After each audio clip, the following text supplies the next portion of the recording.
Morning, folks. Another few days have gone by, and Brexit. A week can't go by now without me talking about Brexit at some point in time. And what can I say? Under the current arrangements, first this vote was going to take place in the Commons, regardless, and then right at the last minute, Theresa May has decided no, the timing is not right to have this vote, because she's not going to lose by a few votes, she's going to lose by hundreds, with the MPs voting against her. So yes, it puts us in that stagnant situation. She's going back to she claims to be going back to the European Union to tweak a few things in the deal, her deal. Load of absolute rubbish. And yeah, what can I say? As you can see, another fresh, cold morning here. And yeah, the government have really wasted the time. The government of do-gooders, stroke, Remainers, Ramonas, who have just looked at ways of why they can't move. And the Corbyn government, Labour, with their six-point plan, which is an economic disaster. And if they got in power, quite honestly, it would be worse than leaving the European Union without a deal. The whole thing sucks. Nobody's had any balls to make good decisions.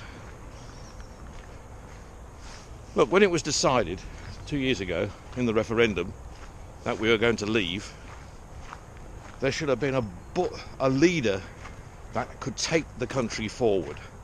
And the focus then could have been on, okay boys, we're going out of the European Union. For those of you that voted we're leaving, there's no more convincing, they're happy, they're going that route. For those of you that had anxiety, let's focus on that now and sort out your issues. So the government should have been focusing their energy and attention on meeting the needs of people that relied on the European Union in their businesses, in their lives, and focused on getting those things right for those individuals, those companies, those groups that needed support in that area. And they're 2 years to do it in. But they didn't. But not only did they not do that, they didn't do anything else either. They tried to compromise on everything to try and get everybody into, so everyone would have a tick on the board somewhere. Which can't work in anything. They really are a bunch of fools. And we vote for them. So, yeah, Brexit, as I said, I can't see how this is I couldn't see how it was going to go a few months ago, other than leave with a big L. I don't like to use the word crashing out, because crashing out is negative. Challenges, let's call it challenges. It requires some challenges, some thinking outside the box, as we would always say in business, to overcome the problem. Well, that's all that's needed.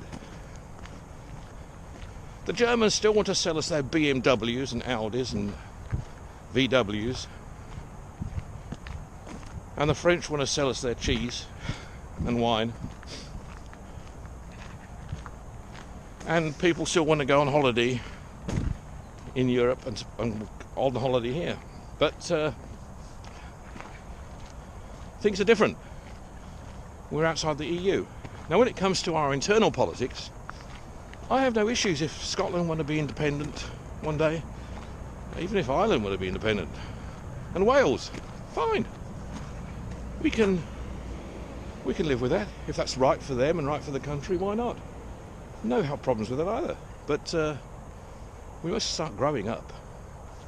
And the country must start putting some true leadership into the ranks of the cabinet and the government. You meet people who talk about a catastrophe, an absolute disaster, the worst thing to happen to the country since the Second World War. The war. How many people died? How many billions of people died in the war? Goodness me. How we can compare it with that? The people who put us in this position are the politicians who haven't really listened to people and therefore put the right leadership in place, because they don't have any leadership. Yeah, like I said, we're not going to war. This isn't World War I, World War II. We're not going into an illegal war with Iraq. We're leaving an arrangement with the European Union. Yes, an arrangement we've had for many decades. And as Tony Benn said, the longer we remain in the European Union, the harder it will be to leave it. And that's what's happening. Untangling some of those concerns. But the mind has got to be clear on the structure that goes into leaving, and focus on how we resolve some of the current arrangements with additional systems, or take away systems in some cases, to make it work. That's it.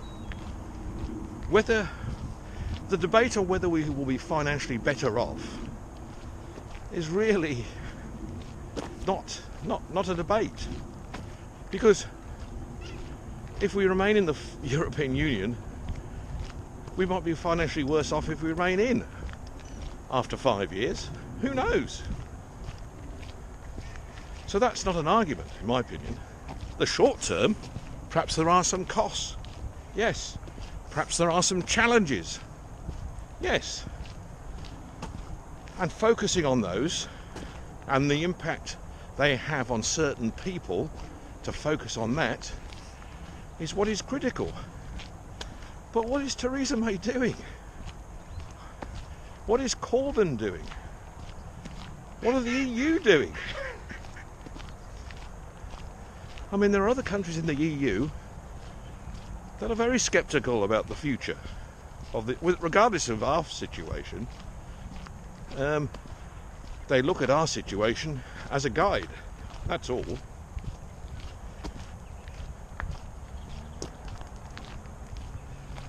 But the media frenzy and the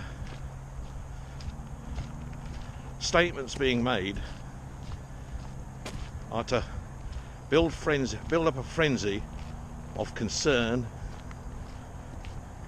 to frighten people. This is not World War III we're about to go into, or anything like it. We are friends with our German partners, we are friends with our French partners, and so on, and we always will be. So let us get to grips with the challenges we need to overcome in trading, with or without a deal, as the starting phase. That's it. Talk to you soon.